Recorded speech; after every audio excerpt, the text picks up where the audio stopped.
a boring movie. Bodybuilding Gamer here, guys. I'm not surprised that a movie that I'm reviewing that's more recent is just a giant snooze fest.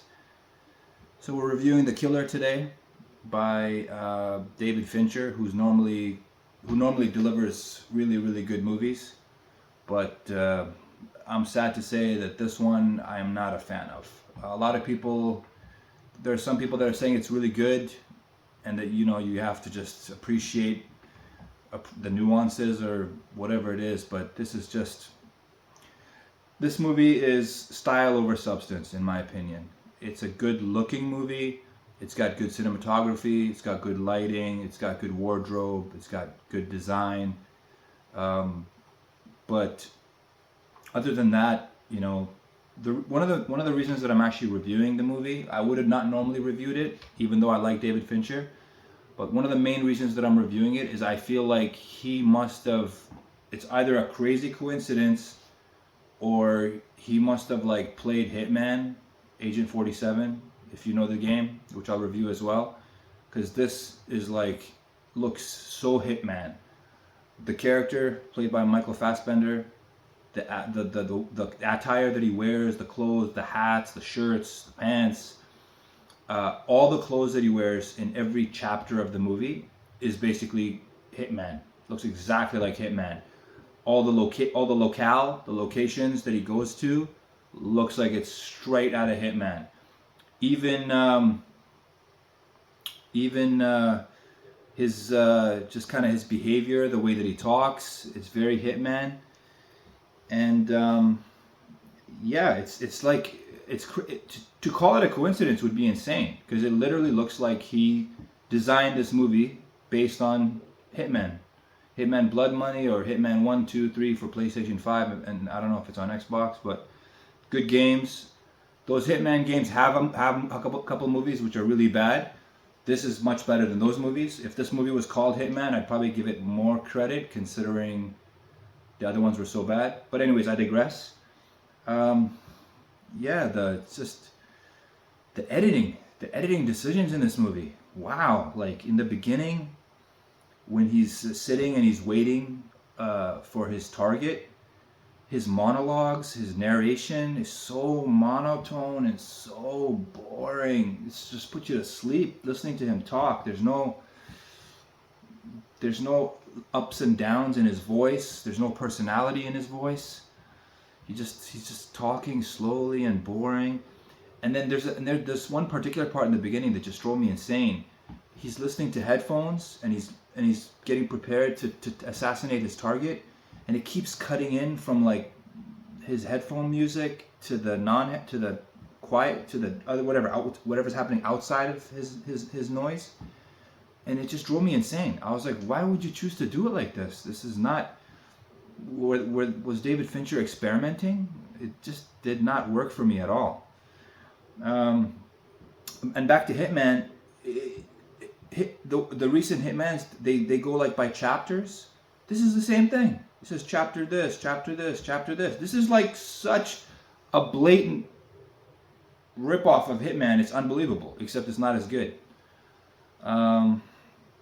There's Michael Fassbender is a good actor, but honestly, I feel like in this, he's almost exactly like he was as the android in Prometheus and Alien Covenant.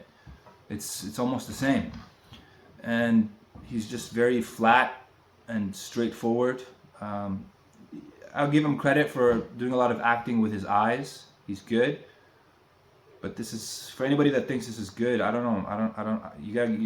I'm open to being convinced, but so far I'm not a fan. There's a couple of fight scenes. Well, one fight scene that I really liked that lasted a long time.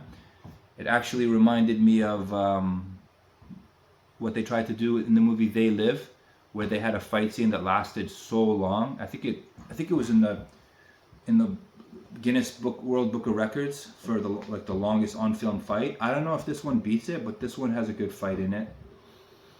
I know the movie's trending, or it was trending, and like I said, I'm reviewing it because it's shares so much with Hitman. But yeah, I'm normally the kind of guy where, you know, a lot of newer audiences have a much shorter attention span and much less patience for these slow movies that have slow build-ups. So I'm no criticizer of slow cookers. You know, a slow cooking movie I can appreciate, but this movie just feels like it's, you know, you're just sitting there waiting for it to build up to something, and it doesn't. And I'll be honest, I don't know. You can take my word in this review or not, but I didn't even finish the movie, to be honest with you. I got like 3/4 in, and I gave up. But I don't think I missed anything because a lot of people said the ending was terrible. So if the ending is terrible and the beginning is terrible and the middle is terrible, then what is there for me to see? I'm shocked that this came from David Fincher, to be honest. And no disrespect to him or anybody involved. They tried. I think if they trimmed a lot of stuff out, they could have had a better movie. Maybe trimmed some stuff out. The pacing is totally off. Acting is really good, like I said, fighting and all that kind of stuff. And it also has, to be honest, I can't even remember the music, even though it's composed by two greats, Trent Reznor and Atticus. I can't remember his name, but he did the music. He did the music for Gone Girl, which is amazing. So this is just a case of you know, where you have all the right ingredients, but for some reason the cake does not turn out good, and everybody is left disappointed. So, anyways, that's it. This quick one today, guys. Tell me what you think. Am I wrong? Tell me if I'm wrong. If you like it, or if you agree with me, and we can discuss it in the comments. Anyways, I give this movie 1.5 out of 5 biceps. It's not a good movie in my opinion. And yeah. Anyways, guys, Bodybuilding Gamer here. Please click like, subscribe, and share. And I'll see you on the next one. Stay pumped.